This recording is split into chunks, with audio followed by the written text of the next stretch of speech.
Alhamdulillah. Wassalatu wassalamu ala Rasulillah Muhammad ibn Abdullah wa ala alihi wa sahbihi wa man wala. Subhanaka la ilma lana illa ma 'allamtana innaka antal alimul hakim. Rabbi shrah li sadri wa yassir li amri wahlul 'uqdatan min lisani yafqahu qawli. Amma ba'du. Kita baca aja kisahnya seorang wanita salehah yang Allah ceritakan dalam Al-Quran, surat Maryam. Mumpung lagi banyak hafizah di sini, saya pengen dapat keberkahan ayat-ayat Quran. A'udzu billahi minasyaitonir rajim. Wadhkur fil kitabi Maryam idin tabadat min ahliha makanan syarqiyya fattakhadat min dunihim hijaba farsalna ilaiha ruhana fatamatsala laha basharan sawiyya. Ini salah satu dari surat favorit saya, surat Maryam, karena belakangnya tuh rimanya enak banget gitu. Betul gak sih? Makanan syarqiyya basharan sawiyya in kunta taqiyya li'ahbalaki gulaman zakiyya. Enak banget ya ayat Quran ya. Insyaallah. Wadhkur fil kitabi Maryam. Dan ingat-ingatlah Nabi Muhammad sallallahu alaihi wasallam disuruh inget-ngingetin atau sebut-sebut kisah tentang apa yang telah Allah SWT ciptakan di masa-masa yang sebelumnya. Ceritakanlah olehmu kepada umatmu, wahai Nabi Muhammad, atau ingat-ingatlah wahai Muhammad kisahnya tentang Maryam. Apa yang diingat-ingat? Idin tabadat min ahliha makanan syarqiyya. Ketika dia mengasingkan diri min ahliha dari keluarganya, makanan syarqiyya, ke tempat sebelah timur Baitul Maqdis. Ini waktu saya ke Aqsa tahun 2016. Itu teman-teman ada dua versinya tuh. Kita kalau ikut travel akan nunjukin tempat di mana di mana Sayyidah Maryam melahirkan anaknya. Namanya Bethlehem. Itu adalah kayak hajinya orang Nasrani. Hajinya orang Nasrani itu kayak kita pergi ke Ka'bah, mereka pergi ke Bethlehem. Bethlehem itu Baitul Lahm atau rumah daging gitu ya. Dulunya katanya kayak lebih mirip kandang gitu, kandangnya domba. Itu kabarnya adalah tempat di mana Sayyidah Maryam lari-lari mengasingkan diri, pergi ke tempat yang sepi di situ. Versinya mereka. Wallahu a'lam yang benar mana, tapi ketika pagi hari itu kami diajak jalan-jalan sama imam Masjidil Aqsa, saya dan teman-teman yang lain diajak jalan-jalan kelilingan ke daerahnya Aqsa. Kita doakan mudah-mudahan selalu dijaga Allah Subhanahu wa taala. Kita doakan mudah-mudahan senantiasa dalam lindungan dan bimbingan Allah Subhanahu wa taala, agar Allah Subhanahu wa taala memenangkan umat Islam dari kejahatan Zionis ya. Mudah-mudahan Allah Subhanahu wa taala jaga Baitul Maqdis dan umat Islam yang ada di Palestina sana, insyaallah mudah-mudahan dijaga Allah Subhanahu wa taala. Itu beliau ajak kami jalan-jalan, termasuk diantaranya saya dikasih lihat tuh arah belakangnya Masjidil Aqsa tuh ternyata besar sekali kawasannya itu ya. Kawasan sucinya umat Islam, dan itu tuh hingga sampai ada satu tempat, dari tempat itu kelihatan semua Masjidil Aqsa sebelah mana, Bethlehem sebelah mana, sama tembok ratapannya orang Yahudi. Ada satu posisi di mana kita bisa melihat ketiganya. Di satu kayak semacam bukit gitu bisa kelihatan tuh tiga-tiganya. Tapi yang hari itu ketika diajak ke arahnya Baitul Maqdis, belakangnya itu ditunjukin sama imam masjidnya. Dia bilang di tempat ini Nabi Sulaiman ditemukan meninggal dunia ketika tongkatnya dimakan sama rayap-rayap tanah. Kan begitu ceritanya. Di sini nih katanya. Saya jadi ngebayangin, ya ampun, Kayak apa dulu itu ya? Luar biasa banget gitu, kayak sebuah bekas-bekas istana gitu. Kemudian tunjukin juga sama dia, ini tempat Imam Ghazali berkholwat. Ada tuh situ. Terus ditunjukin juga, dia bilang kalau menurut sebagian ahli tafsir sekaligus juga ahli apa tuh namanya, arkeologi, ya, Sayyidah Maryam ketika dikasih kehamilan besar itu, dia intabadat min ahliha makanan syarqiyah, di tempat sini dia bilang, bukan di Bethlehem seperti yang dijadikan inian sama orang-orang Nasrani zaman sekarang ya. Wallahu a'lam. Tapi sih kita pergiin semua waktu itu. Ke Bethlehem juga kita pergi gereja, walaupun abah saya kayak yang apain kita pergi ke gereja gitu. Saya bilang, "Bah, ini bukan gereja sembarang gereja." Cakep. Jadi pantun. Apa namanya? Bukan gereja gitu. Ini adalah tempat kelahirannya Nabi Isa, yang artinya rahmat Allah selalu turun di situ juga gitu. Karena abah saya ngelihat orang pegang salib gitu, kayak nggak bisa terima gitu, kayak nggak bisa lihat, mendingan kita nggak usah pergi aja ke sini gitu kan. Ala kulli hal, wallahu a'lam yang benar yang mana, tapi Imam Masjidil Aqsa itu kasih tahu bahwa Sayyidah Maryam makanan syarqiyah itu bukan Bethlehem kata beliau, tapi di tempat ini ditunjukkan sama beliau itu bahwa perkiraannya disitulah yang disebut Allah Subhanahu wa taala sebagai makanan syarqiyah, sebab itu adalah arah timurnya Masjidil Aqsa. Sayyidah Maryam itu dari mulai lahirnya udah Allah ceritakan kelahirannya Sayyidah Maryam di surat Ali Imran. Bahkan dari mulai ibunya hamil, bahkan dari mulai ibunya nazar udah diceritain. Kenapa gitu? Karena itu jadi masil, jadi perumpamaan, jadi teladan, jadi pegangan kita gitu umat Islam. Seolah Allah hendak menceritakan kepada kita, kamu jadi perempuan, jadilah seperti Maryam, jadilah seperti keluarganya Sayyidah Maryam. Al-Imran, keluarganya Imran. Keluarga yang dimaksud di situ adalah istri dan anak perempuan.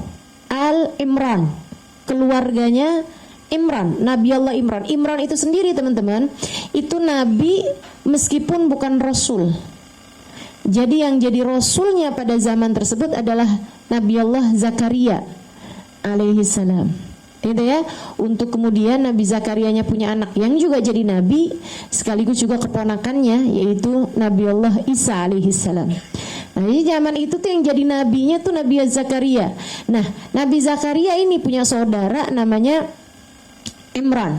Saudara sekalian saya muliakan, Imran ini nabi tapi bukan rasul. Beliau punya istri namanya Hannah. Soleh salehah, orang-orang baik, orang-orang takwa kepada Allah Subhanahu wa taala, mengikuti jalan hidup yang telah Allah Subhanahu wa taala tetapkan, menjalani kehidupan seperti yang Allah Subhanahu wa taala inginkan. Menjalani kehidupan seperti yang Allah Subhanahu wa taala inginkan. Mereka adalah penjaga-penjaga Masjidil Aqsa. Keluarga itu Nabi Zakaria, Nabi Imran, kemudian generasi demi generasi dari bapak-bapaknya itu ya. Masalahnya mereka nikah lama belum punya anak, kan begitu ceritanya. Sampai kemudian beberapa waktu sesudahnya, ketika Hannah merasakan bahwa di perutnya itu ada sesuatu yang berbeda, kayaknya hamil nih gitu. Beliau pun kemudian nazar, inni nazartu ma fi batni muharraran fataqabbal minni. Ya Allah, aku jadikan, aku nazar apa yang ada dalam kandunganku ini, jika memang ada kehamilan, saya nazar untuk menjadikannya untukmu. Nah, dalam pikirannya Sayyidah Hannah, menjadikan sesuatu untuk Allah itu artinya adalah melahirkan seorang anak laki-laki yang akan dapat menjadi penjaga Masjidil Aqsa, penerus-penerusnya gitu, penjaga Masjidil Aqsa. Nggak kebayang sama sekali akan melahirkan anak perempuan. Subhanallah, dijagain sepanjang kehamilan, hamilnya dijaga terus seperti itu, zikirnya dijaga gitu ya, sama Sayyidah Hannah ini. Sampai kemudian falamma wada'atha qalat rabbi inni wada'tuha untha. Begitu lahir, ternyata lahirnya adalah anak perempuan. Walaysa dzakaru kal untha. Anak laki nggak sama sama anak perempuan. Ini nih yang jadi problem di zaman sekarang nih. Jadi sekalian saya muliakan, nih zaman ke belakang tambahkan semakin banyak anak-anak laki lahir dengan hormonal perempuan. Tapi bagaimanapun selagi dia adalah laki-laki, maka dia harus berperan sebagai laki-laki. Nggak boleh ke perempuanan, nggak boleh ke banci-bancian, gitu ya. Mereka lembut sih silahkan aja. Kelembutan itu memang sesuatu hal yang baik, bukan begitu? Jadi laki-laki tapi lembut banget orangnya, gitu kan? Hatinya sensitif, bagus, nggak apa-apa gitu. Apapun yang Allah SWT berikan itu adalah yang terbaik. Akan tetapi bertingkah seperti perempuan, apalagi jika sebagai orang tuanya kemudian membenarkan itu yang kita telah diperingatkan oleh Allah SWT. Walaysa dzakaru kal untha. Laki-laki beda sama perempuan. Teman-teman saya sekalian, saya kasih tahu sebab kenapa akhir zaman tambah semakin banyak lahir anak-anak laki dengan hormonal perempuan. Ini buat sekedar pengetahuan ya. Sekarang ini banyak buah-buahan atau sayur-sayuran yang disuntik pupuk, diberi pupuk, pupuknya itu terdiri dari plasenta perempuan.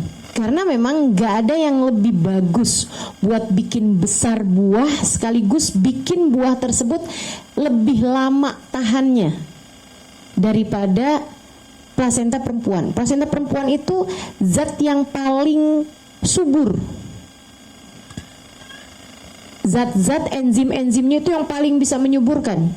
Jadi buah pisang misalnya mestinya sekian, intikan plasenta itu tadi bisa jadi 3 kali lebih besar.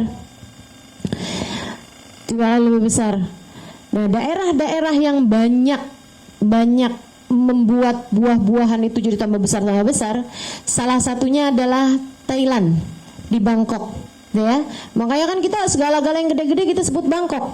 Pokoknya itu semua yang disuntik-suntikan plasenta buat bikin besar buah gitu kan, anggur, apel, apa semuanya itu tuh kebanyakan dari daerah sana gitu, dari daerah Bangkok. Memang mereka memproduksi buah-buahan yang kayak gitu-gitu, besar-besar kayak gitu dengan disuntikan plasenta. Termasuk juga di Amerika, di mana tuh memang kayak begitu gitu. Mereka memproduksi pupuk-pupuk yang terdiri dari plasenta perempuan. Akhirnya ketika ada ibu-ibu hamil, terutama di masa-masa muda kehamilannya, dia banyak mengkonsumsi buah-buahan tersebut sehingga anak yang dilahirkan itu udah kemasukan genetik hormonal perempuan. Kalau ternyata anaknya adalah laki-laki, jadilah anak laki-laki yang memiliki unsur hormonal perempuan. Makanya saran saya, kalau ada yang lagi hamil, cukup dengan kita cari buah-buah yang lokal aja. Pengetahuan juga tuh. Kita tuh kalau makan buah itu teman-teman ya, cari yang musimnya, cari di daerahnya. Karena Allah tuh menempatkan segala sesuatu sesuai dengan waktu-waktunya, gitu. Terus cari yang ada bijinya. Kalau memang buah tersebut biasa ada bijinya, jangan nyari buah-buahan yang tidak mengandung biji. Ya, ini saya sampaikan juga nih, kalau ada yang mau bungkusin saya buah, nyari yang ada bijinya. Sekarang itu kan banyak buah, semangka nggak berbiji lebih mahal, anggur nggak berbiji ya kan lebih mahal. Itu teman-teman saya sekalian nggak bagus buat badan kita. Kenapa? Rekayasa genetik. Sekarang semuanya direkayasa jadi nggak asli lagi. Kemudian makannya itu buah, kalau mau makan itu sebelum makan berat, biar dia jadi antioksidan. Dan kemudian saya sekarang jadi kayak dokter ya, oke. Memang gitulah, jadi ustazah tahu segala macam hal nih. Begitu. Dan yang terakhir, yang kelima itu syaratnya makan buah tuh. Yang kelima, jangan yang terlalu matang. Sebab masa-masa bagusnya itu adalah masa-masa dia matang tapi nggak kematangan. Makan lagi musimnya. Sebab Allah tuh kasih buah sesuai dengan waktunya. Gitu. Kalau kebutuhan badan kita tuh Allah kasih buah tuh sesuai dengan waktunya. Makan di tempatnya. Jadi buah-buahan yang nggak tumbuh di Indonesia nggak usah dimakan, gitu kan? Ya kecuali memang yang kita disunahkan untuk memakannya seperti kurma, gitu ya. Seperti tin, zaitun yang memang tentu Allah sebutkan karena memang ada fadilahnya tersendiri gitu. Tapi selebihnya udahlah kita makan buah-buahan yang lokal-lokal aja. Itu yang jauh lebih penting buat badan kita gitu. Baik, kembali dari buah ke Sayyidah Hanna. Nah, Sayyidah Hanna nih ketika melahirkan, dalam bayangan Sayyidah Hanna akan melahirkan laki-laki gitu. Ternyata lahirnya perempuan. Meskipun begitu, Sayyidah Hanna nggak kemudian yang ya kenapa ya ngarepnya padahal laki-laki, kok ternyata perempuan. Nggak gitu. Beliau mensyukurinya, beliau menerimanya dengan hati yang penuh dengan sukacita. Wa inni samaituha Maryam wa inni u'idzuha bika wa dzurriyyataha minasyaitonir rajim. Aku lindungkan anakku ini dan keturunannya dari kejahatan setan yang terkutuk. Teman-teman sekalian, dari kisah Sayyidah Hanna dengan Sayyidah Maryam aja, Sayyidah Maryam bayi lah ya, dan Sayyidah Maryam janin, gitu kan? Kita bisa belajar banyak hal. Pertama, inni nadartu laka ma fi batni muharraran fataqabbal minni. Niat, benerin niat, bagusin niat. Nih, tahun baru nih. Kita udah tambah aja tahunnya, udah jadi semakin tua, buminya udah semakin tua juga umur kita-kita ini ya Bu ya. Ini kalau ngelihat muka-mukanya sih kayaknya banyak di atas 40 tahun ini. Ya ada beberapa orang aja lah yang di bawah itu, tapi rata-rata udah di atas 40 gitu kan. Katanya orang tuh masuk umur 40 tahun satu kaki udah masuk kuburan. Tinggal nunggu yang sebelah. Tapi jangan kepedean yang umurnya belum 40 tahun. Sekarang lagi musim juga mati muda. Lagi sehat pula. Masya Allah. Umur kita gak ada yang tahu. Ala kulli hal, katanya Nabi Muhammad SAW, idza balagh umur ahadihim arbaun, apabila seseorang umurnya mencapai 40 tahun dan kebaikannya belum lebih daripada kesalahannya, jalan hidupnya masih belum benar juga. Orang umur 40 tahun tapi dosanya masih terus dia tumpuk, kebaikannya masih berat untuk dia lakukan, tahajudnya masih berantakan, ibadahnya masih berantakan. Umurnya udah nyampe 40 tahun, masaha syaitan ala wajhih, setan ngusap di wajahnya seraya mengatakan, hadzal wajh la yuflih abada. Ini muka orang yang gak bakalan ada keberuntungannya sama sekali. Muka sial, digituin sama setan. Diusap mukanya sama setan, dibilangin muka sial nih. Na'udzubillah. Sayyidah Hanna ngajarin kita benerin niat. Kita apa-apa mesti benerin niat. Ngafalin Quran, murojaah Quran, diingetin niatnya buat apa. Jangan hanya sekedar buat bangga-banggaan, jangan hanya sekedar buat keren-kerenan, jangan sampai sekedar apalagi buat biar bisa diundang orang simaan. Hati-hati sama niat. Apapun aja Allah kasih ke kita, bagusin niatnya. Kamu pergi umroh, kamu pergi haji, kamu pergi ziarah makam Nabi, kamu pergi ke sana kemari, niat. Semuanya tuh masalahnya adanya di niat. Bahkan Habib Umar bilang perbedaan antara kita sama wali, perbedaan antara orang awam sama walinya Allah Subhanahu wa taala hanya ada pada dua hal. Ibadahnya bahkan bisa jadi sama, akhlaknya bisa jadi sama, ilmunya bisa jadi sama, tapi perbedaannya dalam dua hal. Apa itu? Satu, bagusnya niat. Dua, bersihnya hati. Itu yang jadi perbedaan mendasar antara kita dengan hamba-hamba tercinta di sisi Allah SWT. Kita mau nyekolahin anak, niat kamu buat apa? Mesti benar-benar kamu pastiin.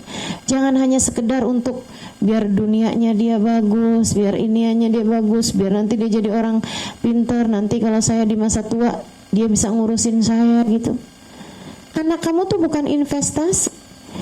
Anak kamu diciptakan bukan buat kamu kok. Anak kamu Allah ciptakan buat Allah Subhanahu wa ta'ala sebagai hamba-hambanya. Perut kamu cuman dipinjem sama Allah Subhanahu wa ta'ala 9 bulan untuk kemudian kamu melahirkannya di atas muka bumi ini. Udah gitu doang. Selebihnya kamu gak ikut-ikutan menciptakan matanya, hidungnya, kulitnya, bulunya, ususnya, lambungnya, ginjalnya, jantungnya. Kamu gak ikut-ikutan ngaturin hembusan nafasnya, apalagi jalan hidupnya. Bukan siapa-siapa kita. Anak kamu Allah ciptakan bukan buat kamu.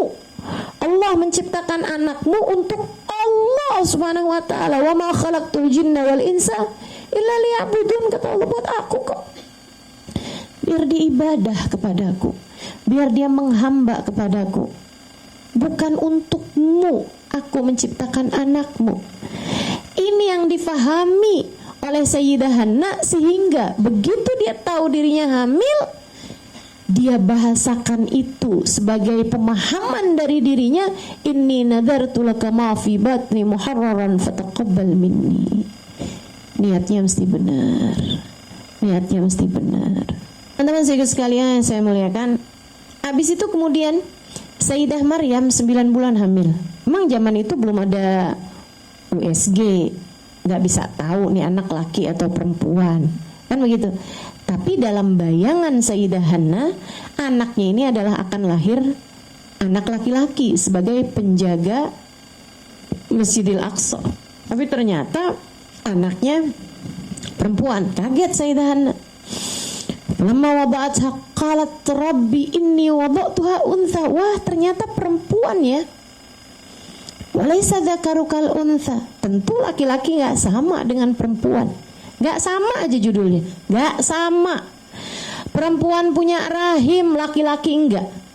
Dan bukan hanya urusan itu aja, tapi otak laki-laki dengan otak perempuan emang gak sama. Mau dipaksain gak sama. Teman-teman saudaraku sekalian, ada anak laki-laki suka boneka, oke. Tapi kalau dilihat otaknya emang gak sama laki-laki dengan perempuan. Cara kerjanya tuh gak sama. Perempuan badannya dibikin gak sama sama laki-laki. Cara mikirnya gak sama sama laki-laki.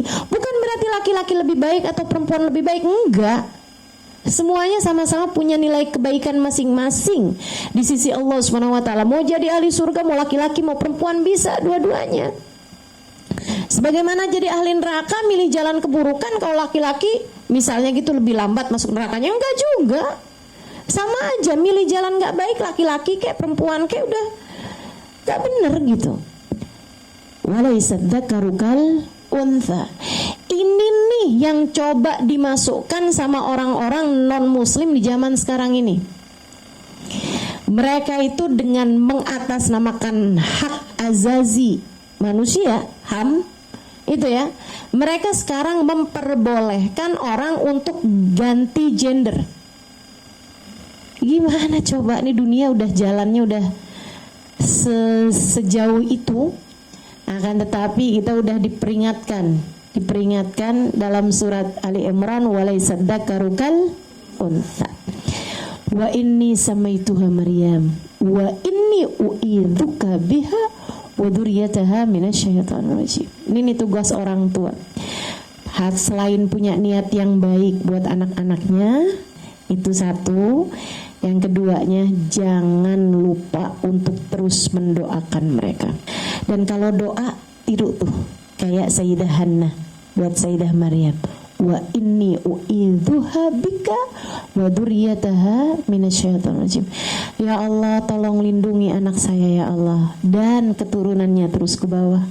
Lindungi dia ya Allah dari kejahatan setan yang terkutuk. Sebab hanya Engkau yang dapat melakukannya. Jauhkan mereka dari segala bisikan-bisikan setan. Jauhkan mereka dari segala kesesatan-kesesatan. Jauhkan mereka dari segala kejahatan. Jauhkan mereka dari dosa-dosa. Bu, apa yang menurut kamu paling mengerikan nih di zaman sekarang ini? Saya kasih tahu. Bahkan di dalam bilik penjara mereka bisa memproduksi narkoba. Kamu bisa ngarep apa di zaman sekarang ini? Anak kamu bisa kamu jagain kayak gimana coba? Betul gak? Kamu bisa jagain cucu kamu kayak gimana coba?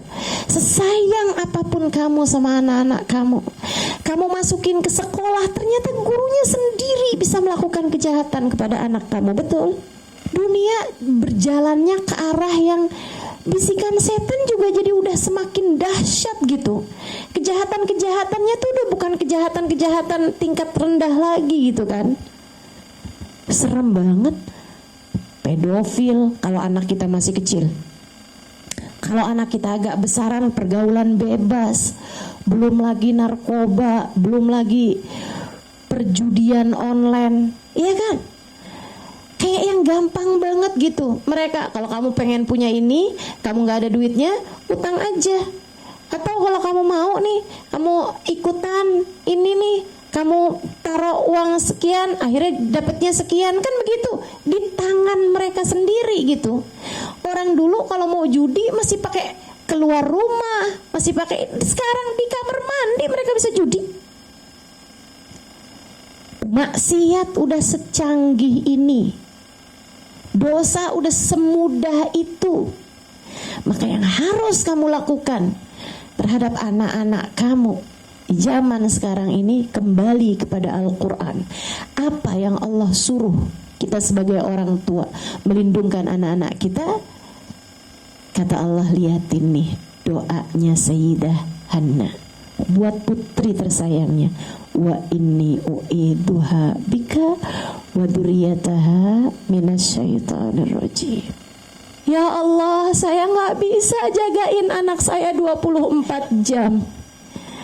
Jangankan jagain anak saya, bahkan ya Allah, jagain diri saya sendiri aja saya sering gagal. Saya mohon perlindungan-Mu ya Allah. Jagain saya, suami saya, anak-anak saya, keluarga saya. Jauhkan semuanya ya Allah dari godaan setan. Jauhkan ya Allah dari segala keburukan-keburukan. Jauhkan kami ya Allah. Letakkan kami di dalam Siratal Mustaqim. Tunjukkan untuk kami ya Allah. Tempuhkan untuk kami ya Allah jalan lurus-Mu, jalan takwa padamu. Yang serius doanya, yang serius doanya. Teman-teman saudaraku sekalian saya muliakan, yang serius doain umat ini. Andai kamu gak bisa doain umat kebanyakan, oke, seenggaknya doain anak cucu kamu. Anak cucumu itu loh, orang-orang yang kamu sayangi, doain yang serius doanya. Nangis sama Allah, nangis sama Allah, minta sama Allah, tolong ya Allah, jagain ya Allah, jagain ya Allah. Biar kita nangisnya di dunia aja, di akhirat jangan sampai nangis. Kita mintanya yang serius biar gak nyampe nyesel di akhirat. Minta sama Allah buat Allah menjaga kita dan seluruh keluarga kita, insya Allah. Sedikit sekalian saya muliakan. Teruskan fakafalaha Zakaria. Itu juga hal penting tuh. Kita sama anak-anak kita mesti kita cariin guru yang dapat membimbing kehidupan mereka. Cariin guru-guru yang dapat membimbing kehidupan mereka. Andai pun mereka tidak bersekolah di pondok pesantren gitu, andai pun ya, mereka tetap harus punya pegangan dalam kehidupan, ngikut siapa gitu. Kita punya ulama-ulama di Indonesia ini yang bahkan bertaraf mursyid, penuntun jalan, yang bisa mengarahkan anak-anak kita, bawa mereka ke jalan Allah Subhanahu wa taala. Itu harus kita usahakan dan kita minta sama Allah Subhanahu wa taala biar anak kita punya guru pembimbing. Gitu. Ustazah, saya sebagai orang tua bisa kok membimbing anak-anak saya. Enggak cukup. Saya tahu kamu kok. Kita gak cukup teman-teman. Gak cukup buat jadi guru pembimbing anak-anak kita. Bahkan yang ayahnya Nabi Imran, yang ibunya Sayyidah Hannah, wa kafalaha Zakaria.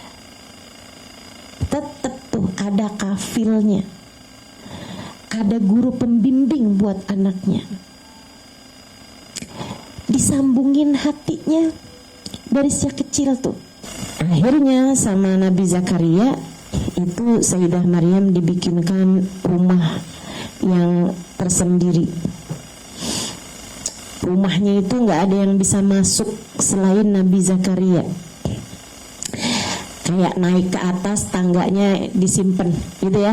Nanti kalau Nabi Zakaria mau datang baru tuh diturunin tangganya, sendirian aja Sayyidah Maryam. Ibunya begitu, bapaknya begitu, gurunya begitu. Ya nggak mungkin bisa lari dari kebaikan. Semuanya serba bagus-bagus semua. Istilah bibit, bobot, bebet ini udah bagus semuanya nih. Serba indah semua, kualitasnya bagus-bagus semua. Nggak mungkin nggak bagus. Kalau ikhtiarnya udah kamu jalanin untuk bisa anak ini soleh-solehah misalnya gitu, ikhtiarnya semuanya udah kamu jalanin. Dari nggak ada makanan haram, nggak ada makanan syubhat yang masuk ke dalam perutnya, nggak ada kalimat-kalimat jelek yang keluar dari mulut orang-orang di sekitarnya, dia aman dari segala pergaulan-pergaulan yang nggak baik gitu kan. Si anak mau tumbuh nggak baik tuh gimana ceritanya? Dia ngeliat bapaknya baik, ibunya baik, gurunya yang juga pamannya baik, semuanya baik, nggak mungkin bisa nggak baik. Apalagi ditambah dengan fakta anaknya sudah diserahkan kepada Allah oleh hati ibu yang sudah sedemikian baiknya, sehingga kullama dakhala 'alaiha Zakaria al-mihrab wajada 'indaha rizqa qala ya Maryamu anna laki hadza. Tiap Nabi Zakaria masuk belakangan kok sering ada buah-buahan nih yang bahkan nggak pada musimnya. Nabi Zakaria heran aja. Pertamanya pas lihat kayaknya ibunya mungkin baru habis datang kali. Mungkin ada bapaknya yang baru habis datang mungkin. Mungkin ada yang habis ngasih tadi mungkin. Mikirnya begitu. Tapi kok tambah sering dan tambah lebih aneh-aneh lagi buahnya. Akhirnya ditanyakan, qala ya Maryamu anna laki hadza. Maryam, dari mana nak kamu dapat buah-buahan ini? Qalat huwa min indillah. Dia dari Allah paman. Bukankah semua rezeki dari Allah? Maksud saya semuanya memang dari Allah Maryam. Tapi gimana ceritanya nih buah bisa ada di sini? Karena ini bahkan bukan musimnya. Zaman itu nggak zaman sekarang ya kan. Kamu bisa beli buah dari Shopee bahkan. Katanya Sayyidah Maryam, iya saya tadi lagi kebayang-bayang nih makan buah melon enak nih. Terus saya bilang aja ya Allah Maryam minta melon. Enak bener. Apa bedanya buat Sayyidah Maryam ketika dia minta kepada Allah Subhanahu wa taala antara musim sama enggak musim?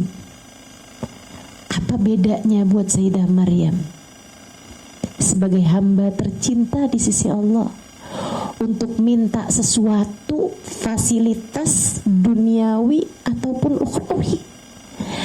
Apa bedanya? Bukankah innallaha ala kulli syai'in qadir? Bukankah wallahu yarzuqu man yasha'u bighairi hisab? Allah memberikan rizki tanpa ada batasan dan Allah terhadap segala sesuatu maha berkehendak. Jadi Sayyidah Maryam gak pakai mikir macam-macam. Kepengen rambutan tinggal bilang, ya Allah Maryam pengen rambutan. Udah tuh, tinggal datang aja. Ustazah kita bisa gak Ustazah kayak gitu sekarang? Ya coba aja. Coba aja kamu minta, Ustazah kok gak diijabah ya Ustazah? Kamu tidak menjadi yang Allah mau. Bagaimana berharap Allah memberi yang kamu mau? Itu masalahnya. Sayyidah Maryam menjadi sesuai dengan yang Allah mau, maka Allah pun selalu memberi padanya apa yang dia mau. Sama tuh teorinya. As-Saqibaki kata Habib Ali Habsyi. Yang memberi masih ada. Yang memberi kepada Sayyidah Maryam, dialah pula yang memberi kepada kita di zaman sekarang ini. Enggak ada yang berubah dari kedermawanan Allah. Enggak ada yang berubah dari pemberian Allah. Yang enggak sama adalah hatinya. Yang enggak sama adalah imannya. Yang enggak sama adalah catatan perbuatannya. Kita punya catatan perbuatan, rapot kita belang bentong, rapot kita udah segala macam warna ada di situ. Bagaimana mungkin berharap minta hadiah kalau bahkan rapot kita banyak merahnya? Betul. Nah, Sayyidah Maryam rapotnya bagus semuanya, 9, 10, 9, 10, 9, 10. Ketika minta, ya Allah, Maryam pengen melon. Ya gampang banget Allah mau ngasih. Kamu telah menjadi yang aku mau, aku akan berikan padamu yang kamu mau. Yuk bergerak menuju kebaikan. Dosa kita udah banyak, gak usah ditambahin lagi. Kalender udah ganti lagi. Masa mau ditambahin dosa-dosanya. Kalau ada yang mau ditambahin, biarin pahalanya, biarin doanya, biarin kebaikannya, biarin sedekahnya, biarin rakaat sunnahnya, biarin ayat-ayat Al-Qur'annya. Yang jelek-jelek gak usah ditambah-tambah lagi, insya Allah. Tapi kan hidup tidak harus selalu seperti yang kita inginkan. Demikian pula dengan Sayyidah Maryam. Fattakhadat min dunihim hijaba farsalna ilaiha ruhana fatamatsala laha basharan sawiyya. Allah kemudian menceritakan tentang bahwa selama ini tuh Sayyidah Maryam itu udah dibikinkan rumah oleh Nabi Zakaria, ya, dari keluarganya, gitu kan? Maksudnya tidak bersama dengan keluarganya, beliau bikin satu rumah. Sampai satu hari fa arsalna ilaiha ruhana fatamatsala laha basharan sawiyya. Hidup gak selalu datar. Ada waktunya ketika Allah hendak memberi sesuatu. Ini camkan nih, Allah tuh kalau mau ngasih sesuatu, kalau yang rendah-rendahan aja yang mau Allah kasih, gak pakai ada ujian-ujiannya teman-teman. Allah mau ngasih dunia, itu gak pakai diuji orang. Banyak banget yang lahir langsung jadi kaya, ya kan ya? Saudaraku sekalian saya muliakan, tapi kalau Allah mau ngasih sesuatu yang besar, seperti yang Allah mau kasih kepada Sayyidah Maryam, ujian dulu dong. Ini bukan main-main sensornya dari Allah. Ini filternya dari Allah nih benar-benar ketat banget ini. Saringannya saringan nomor 1 dari Allah SWT. Allah mau jadikan Maryam tanda-tanda kekuasaan Allah. Allah mau jadikan Sayyidah Maryam ayah min ayatillah, seorang wanita yang mengandung tanpa suami akan melahirkan seorang anak Nabi Ulul Azmi. Jadi Allah mau lihat kelayakan, Allah mau lihat kepatutan, kepantasan, bisa nggak nih diuji. Ujiannya berupa apa? Ujiannya perempuan remaja. Kamu tahu apa perempuan remaja diuji? Cowok ganteng, iya kan? Ujiannya perempuan baik-baik, ahli Al-Quran, begitu ya, salehah. Kalau diajakin mau mabok-mabokan, ya nggak bisa lah. Kalau diajakin mau siruh zina, ya nggak mungkin juga lah. Mau diajakin ninggal ibadah, nggak bisa lah. Apa ujiannya? Basyaran sawiyya. Allah kemudian minta malaikat Jibril datang berupa cowok ganteng. Ujian banget kan itu? Ujian yang datang kepada Sayyidah Maryam adalah ketika Allah Subhanahu wa taala fa'arsalna ilaiha ruhana. Kami utuskan kepadanya malaikat kami Ar-Ruhul Amin Sayyidina Jibril alaihi salam, fatamatsala laha basyaran sawiya. Kami jadikan malaikat Jibril waktu itu tamatsal, menyerupai basyaran, seorang laki-laki muda sawiya yang cakep banget, sempurna. Sempurna, matanya cakep, hidungnya cakep, bibirnya cakep gitu. Nah Allah bilang cakep tuh, kita nggak bisa bayangin dah kayak apa cakepnya gitu kan. Terus qalat, apa yang disampaikan Sayyidah Maryam?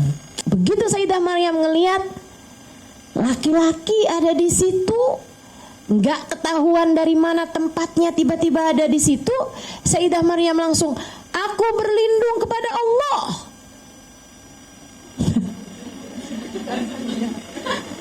Langsung tahu Sayyidah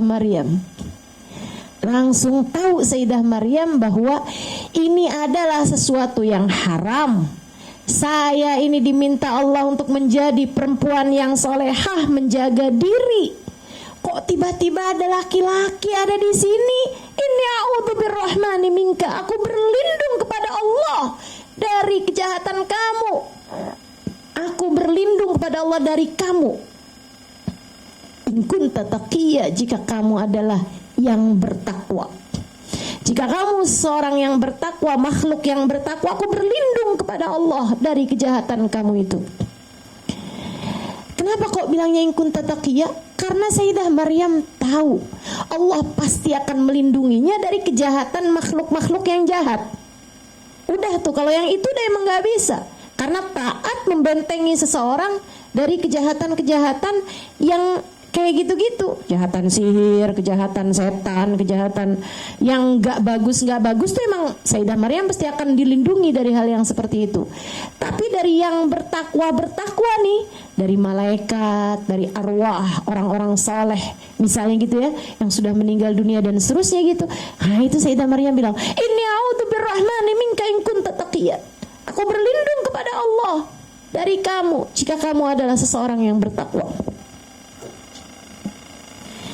Jadi dihadapkan kepada laki-laki yang ganteng. Inni a'udzu birrahmani minka in kunta taqiyya.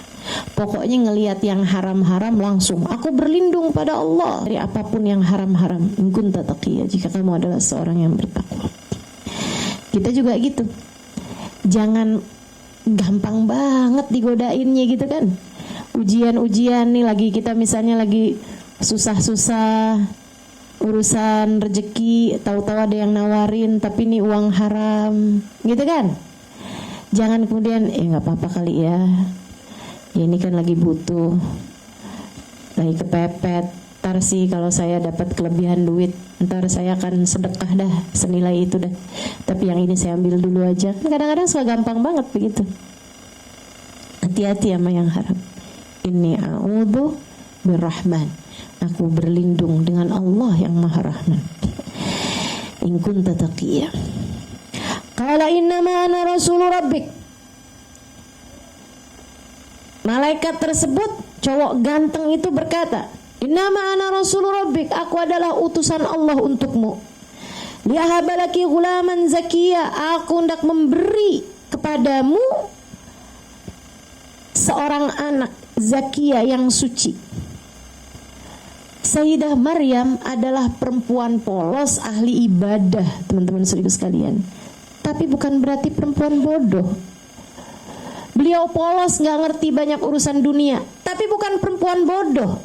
Sehingga beliau tahu kalau untuk hamil artinya mesti begituan. Iya kan? Lah, jangan-jangan nih dia nih mau punya alasan untuk mendekati aku. Sayyidah Maryam begitu laki-laki tersebut bilang kayak begitu, lihabalaki ghulaman zakiya. Kata Sayyidah Maryam, anna yakunu li ghulam yamsasni bashar walam aku baghiyya.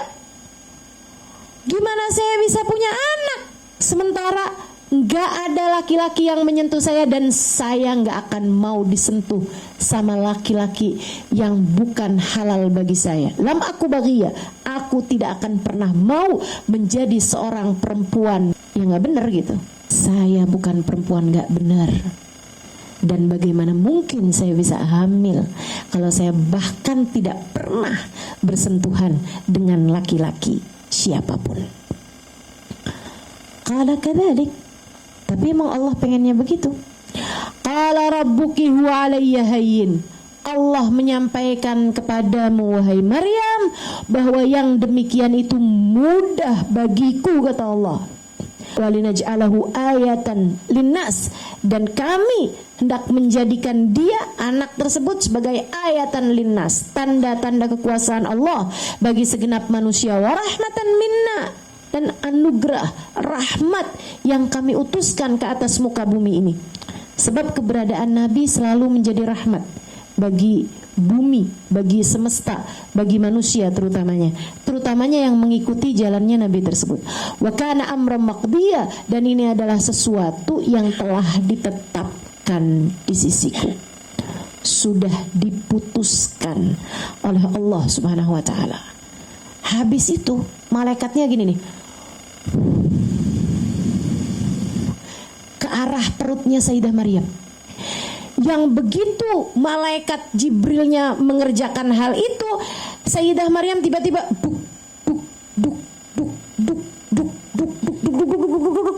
perutnya hamil, langsung 9 bulan, langsung HPL, langsung di hari perkiraan lahir. Kebayang gak? Kamu yang hamil 9 bulan perlahan-lahan aja berat, ketika udah sampai 9 bulan, gimana dengan yang asalnya perutnya langsing, tiba-tiba 9 bulan, dan tiba-tiba waktunya melahirkan. Ya Allah, emang ujian tuh gak main-main. Makanya emang semakin tinggi nilainya, semakin berat ujiannya. Dan itu hanya untuk Sayyidah Maryam. Kalau sekarang, nak, kamu kok perut kamu besar, kamu hamil? Iya mama, saya dijadikan Allah sebagai penerus. Sayyidah Maryam, bohong banget. Mama percaya sama kamu nak, kalau hamilnya mendadak 9 bulan. Wa kana amran maqdiya fahamalatu, maka Maryam pun mengandung langsung besar. Fantabadat bihi makanan qasiya, dia pun segera mengasingkan diri dengan kandungannya tersebut karena udah waktunya melahirkan. Dia mikir, gimana nih kalau saya balik ke tempat keluarga saya, kan keterangannya mesti kayak gimana tuh, panjang banget dong. Maryam, gimana ceritanya nak kamu hamil? Waduh, repot banget. Sementara ini nih udah mules perutnya, udah kayak pembukaan. Maka Maryam memilih untuk jauh aja dah sekalian. Jadi bukan ke arah baratnya gitu ya, malah semakin ke arah timur. Menjauh.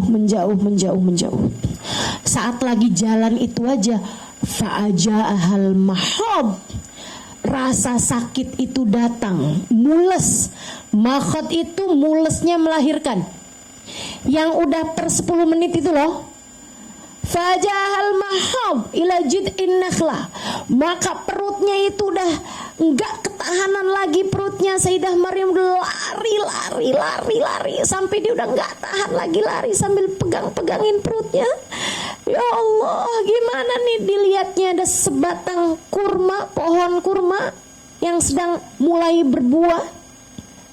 Buahnya tersebut itu, Sayyidah Maryam aduh udah gak tahan lagi. Dia pun kemudian merapat ke bawah pohon kurma tersebut, mendekat ke arah pohon kurma tersebut, kemudian terduduk di sana, bersandar di sana. Qalat, Sayyidah Maryam berkata, ya laitani mittu qabla hadha wa kuntu nasan mansiya. ya laitani mittu qabla hadza wa kuntu nasyan mansiya. Sayyidah Maryam gak bilang, ya Allah, saya akan sabar ya Allah, saya akan menjadi hambamu yang solehah ya Allah. Gak gitu ngomongnya, gak gitu. Sayyidah Maryam gak bilang, ya Allah bimbing saya ya Allah, biar saya bisa nih menjalankan peran saya sebagai ayah min ayatillah, sebagai tanda-tanda kekuasaanmu, wanita yang bisa melahirkan tanpa seorang bapak. Bimbing saya Allah. Gak gitu doanya, gak gitu yang disampaikan Maryam, teman-teman. Apa yang disampaikan Sayyidah Maryam? Ya laitani mittu qabla hadza. Andai saya mati aja sebelum ini, mendingan mati deh, saya mati aja deh saya ya Allah. Wa kuntu nasyan mansiya, dan saya menjadi seseorang yang lupa dan dilupakan siapapun. Mendingan saya gak usah jadi tanda-tanda kekuasaanmu ya Allah. Mendingan saya gak usah jadi tanda sejarah ya Allah. Gak usah saya dah. Sakit banget soalnya. Saudaraku sekalian, apa yang kamu bisa pelajari dari sini? Jujurlah kepada Allah. Jujur aja. Kamu lemah, kamu sedih, kamu takut, kayak mendingan mati. Ngomong aja sama Allah. Jadilah seadanya dirimu. Sampaikan apapun yang kamu rasa kepada Allah Ta'ala, sebab dialah satu yang paling mengerti tentangmu. Apa yang kamu mau sampaikan kepada Allah, gak usah basa-basi. Sama Allah tuh gak usah sok-sokan. Jadi aja seperti diri kamu itu. Sampaikan seperti mana dirimu, yang akrab, yang dekat sama Allah SWT. Gitu aja. Gak usah pakai masuk sejarah-sejarah segala ya Allah, jadi tanda-tanda kekuasaanmu. Gak apa-apa deh ya Allah, mendingan mati aja deh Allah saya. Kan kayak gitu tuh Sayyidah Maryam. Nabi Muhammad juga gitu. Kalau doa Nabi Muhammad gitu, doa mengguncang langit, disebut oleh para ulama.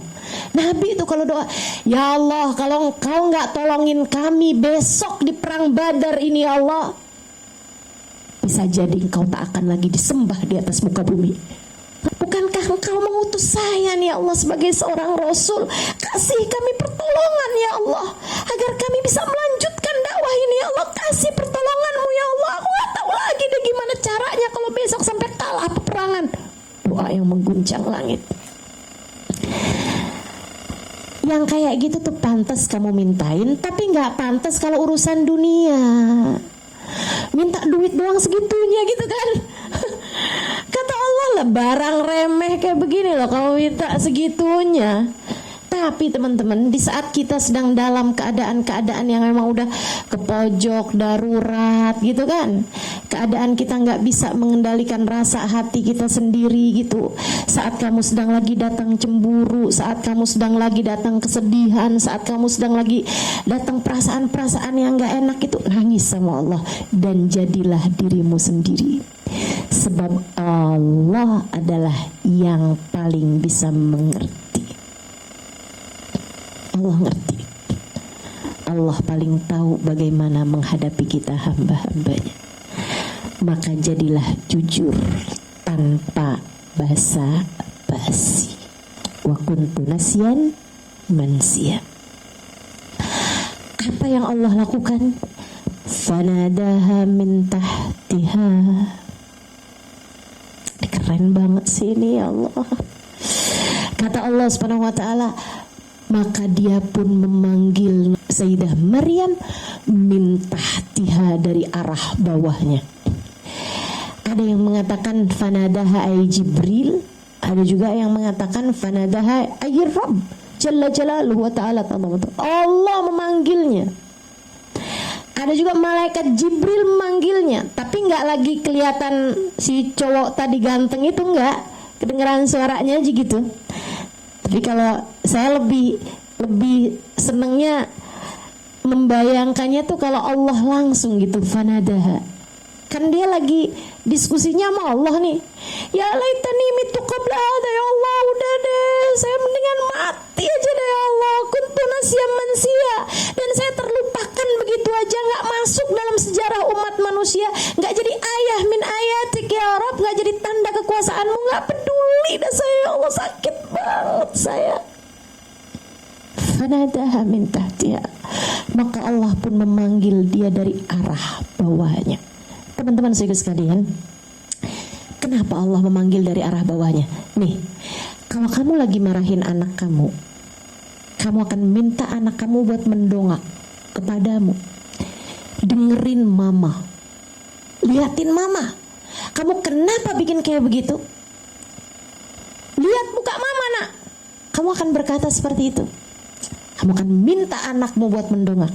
Tapi kalau kamu tahu anak kamu lagi sedih, anak kamu lagi ngambek, anak kamu lagi marah, anak kamu lagi kesel, anak kamu lagi kecewa karena tadi tampil di panggung gak bagus, ternyata apa yang sudah dia hafalkan ternyata gak hafal, atau rapotnya kemudian jelek, kamu pengen menghibur dia, yang ada adalah kamu akan menunduk sehingga bahkan lebih bawah posisinya dari anak kamu. Kemudian kamu akan bilang sama anak kamu dalam keadaan kamunya yang mendongak, gak apa-apa sayang, gak apa-apa, semua baik-baik saja.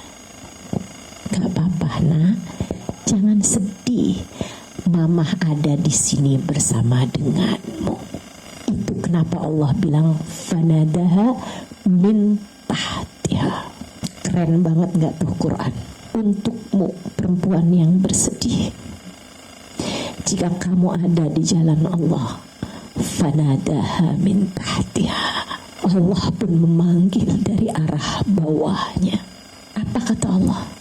Allah gak bilang yang sabar Maryam, keputusanku telah aku putuskan. Yang sabar Maryam, aku sudah memutuskan dan keputusanku pasti akan aku laksanakan. Enggak gitu. Apa kata Allah? Allah bilang, Allah tahzani, jangan sedih nak, jangan sedih. Betapa kesedihan perempuan solehah punya makna di sisi Allah. Kita hanya perlu jadi perempuan solehah. Bu, ayat Quran itu yang Allah bilang jangan sedih, jangan sedih, itu Allah Subhanahu wa taala sampaikan kepada dua orang. Satu Maryam, satu ibunda Nabi Musa, dan dua-duanya perempuan. Kamu mau bilang Allah tidak menyayangimu? Tidak ada. Allah sangat sayang. Allah lagi mau ngasih tahu, wahai perempuan, ketika kamu bersedih, hanya Allah lah yang paling mengerti. Di saat kamu merasa bahkan suami saya kenapa nggak ngertiin saya, saudara saya kenapa nggak ngertiin saya, anak saya kenapa nggak ada di pihak saya, kenapa semua orang seperti nggak ada yang ada di pihak saya. Kalau kamu solehah, Allah yang akan bilang la tahzani, jangan sedih nah, jangan sedih. Ini kayak lagi didekap sama Allah, kayak lagi dihapus air matanya sama Allah. Luar biasa. La tahzani, kamu jangan overthinking. Ini kan Sayyidah Maryam sakit, tapi selain daripada sakit, Sayyidah Maryam juga takut. Nanti gimana ngadepin kaumnya, nanti gimana bahasanya sama orang tuanya, nanti gimana anaknya ini, nanti gimana, urusannya kan panjang banget. Gimana nggak overthinking? Gimana nggak panjang mikir? Nah Allah Subhanahu wa taala memutuskan overthinkingnya Sayyidah Maryam dengan mengatakan qad ja'ala rabbuki tahtaki saria. Yang kamu perlukan saat ini adalah air, maka lihatlah Allah jadikan untuk kamu air yang mengalir. Langsung saat itu juga Allah alirkan air di sekitar Sayyidah Maryam. kamu perlu air saat ini Maryam. Yang kamu perlukan hanyalah air. Gak usah mikir panjang Maryam, Allah akan persiapkan segala sesuatunya untukmu. Qad ja'ala rabbuki tahtaki sariya, air yang mengalir. Habis itu apalagi ini yang diperlukan Sayyidah Maryam? Makanan. Sayyidah Maryam perlu makanan penguat. Apa kata Allah? Wahuzi ilaiki bijid'in nakhlah tusakit aliki rotoban janiya. Maka goyangkanlah pangkal pohon itu di bawahmu tuh. Pohon itu gak usah kamu arahin tangan kamu ke atas, gak usah. Bawa aja. Yang di bawah itu kamu goyangkan, kamu tepuk aja Maryam. Sebisa kamu tepuk gitu aja. Wahuzi ilaiki bijid'in nakhlah. Tepukkan aja, goyangkan aja pohon tersebut. Tusakit alaiki rutaban janiya. Maka akan berguguran untukmu rutab, buah kurma matang, janiya yang sudah siap dipanen. Itu padahal waktu itu, ibu-ibu, saya ini lama tinggal di negeri Arab. Negeri Arab yang saya tinggalin kampung, namanya Tarim. Kami tahu bahwa pohon kurma itu, buah kurma itu, dari mulai mateng itu dipotong gitu ya, mulai mengkel. Potongnya itu enggak sesudah mateng, enggak, tapi mengkel tuh dipotong. Nah nanti di bawah itu dia jadi ranum, di bawah itu dia jadi mateng, jadi masak. Proses masaknya itu enggak di atas pohon, jadi ditebang dulu di bawah tuh, dibiarin berapa minggu gitu, baru tuh kemudian jadi mateng. Kayak apa ya, apokat. Buah apokat itu enggak ada tuh yang dari atas tuh udah lembek tuh, enggak ada. Jadi potong dulu gitu kan, dibiarin, nanti itu dia lembek kan begitu tuh. Nah kayak gitu tuh buah kurma. Kurma tuh kayak gitu. Jadi tuh nggak yang dari atas tuh udah pada matang tuh nggak ada ceritanya. Potong dulu berapa hari kemudian baru dia bisa matang, baru bisa dimakan enak tuh, baru tuh. Itu teman-teman saudara sekalian, karena Sayyidah Maryam mukul tuh buah langsung dicepetin sama Allah Subhanahu wa taala matangnya. Seolah Allah tuh mau bilang gitu ya terhadap hamba yang dicintainya, buat kamu apa sih yang enggak? Buah enggak semestinya matang juga dimatengin sama Allah. Apa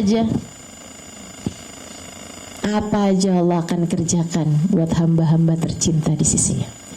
Saudara sekalian, kenapa harus pakai huzi? Kenapa nggak Allah langsung aja, nih Maryam, aku kasih air di sini. Nih Maryam, aku turunkan buah-buahan.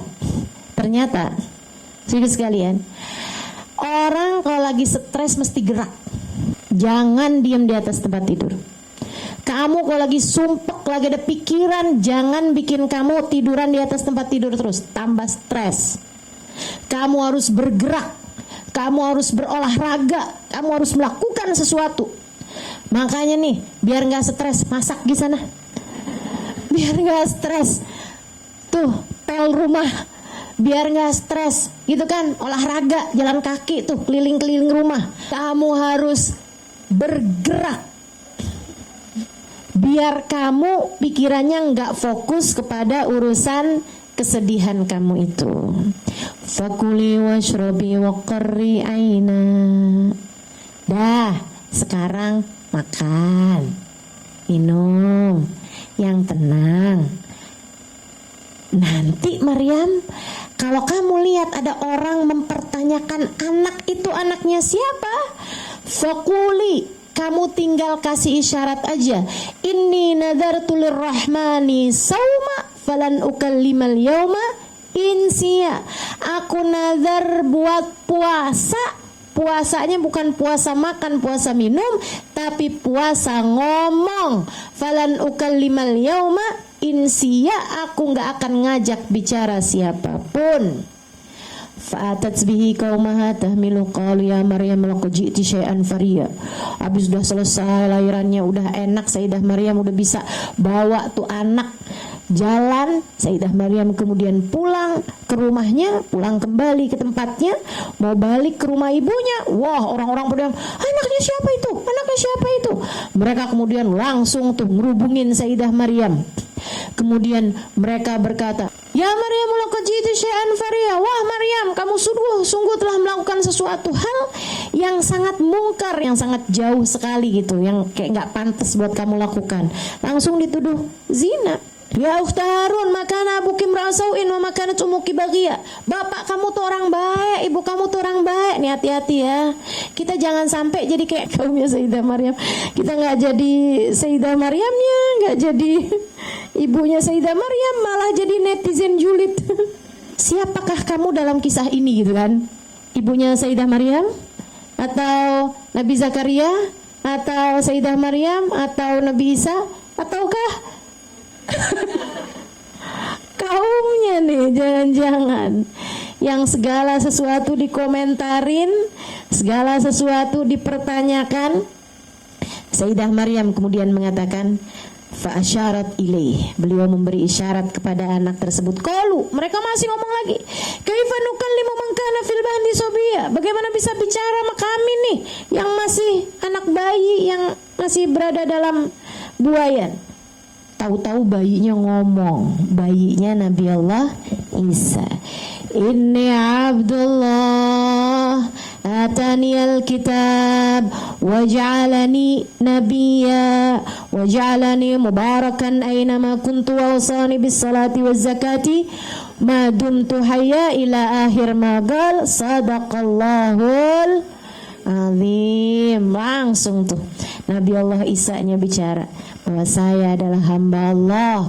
Allah menjadikan saya adalah seorang anak yang lahir tanpa bapak, dan Allah akan menjadikan saya sebagai nabi, nabinya Allah Subhanahu wa taala. Wabarram biwalidati. Karena itu tuh terusannya, saya akan menjadi anak yang berbakti. Wow, panjang bener ucapannya Nabi Allah Isa. Bahkan dari sejak bayi, iman sudah Allah kasih, fasih sudah Allah kasih luar biasa. Ketika hati seorang ibu menjadi begitu taat pada Allah Subhanahu wa taala, Allah akan jadikan keluarganya jadi berkah, hidupannya jadi berkah. Yang mustahil aja bisa dikasih sama Allah Subhanahu wa taala. Apalagi yang masuk akal ya, yang mustahil sekalipun bisa Allah kasih. Syaratnya cuma satu, tetaplah di jalan Allah. Tetaplah di jalan Allah. Itu pelajarannya dari Sayyidah Maryam, dari ibunda Sayyidah Maryam, dari kisah-kisah kehidupan orang-orang soleh. Hanya Allah yang mengerti kita. Tetaplah selalu bersama dengan Allah Subhanahu wa taala. Rabbana zalamna anfusana wa illam taghfir lana wa tarhamna lanakunanna minal khasirin. Rabbana atina fid dunya hasanah fil akhirati hasanah wa qina adzabannar. Fadli subhana rabbika rabbil izzati amma yasifun. Salamun alal mursalin walhamdulillahi rabbil alamin. Wa ila hadratin nabi al-Fatihah.